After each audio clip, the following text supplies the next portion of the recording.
আবার bird floor আতঙ্ক। মুরগির দামের পতন শুরু হয়েছে। দুশ্চিন্তার মুরগি ও ডিম ব্যবসায়ীরা। অন্ধ্রপ্রদেশে ছড়িয়েছে বার্ড ফ্লুর আতঙ্ক।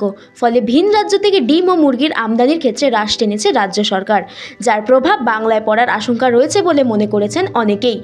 জেলার বাজারগুলিতে অনেকাংশেই চাহিদা কমতে শুরু করেছে মুরগির মাংস ও ডিমের।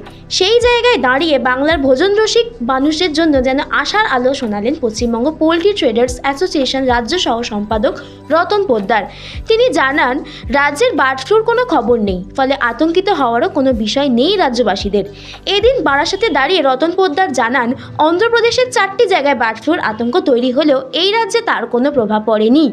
প্রতিবেশী ওড়িশা, অসম, বিহার, ছত্তিশগড়েও কোনো প্রভাবের খবর নেই।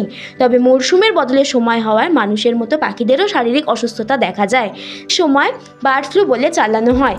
তিনি আরও বলেন, চিকিৎসা বিজ্ঞান বলেছে 65 ডিগ্রি তাপে রান্না হলে আর সংক্রমণের কোনো ভয় থাকে না, সেক্ষেত্রে ক্ষতিকারক জীবাণু থাকে না, ফলে এই ধরনের মাংস সেদ্ধ করে খাবার পরামর্শ দেন তিনি।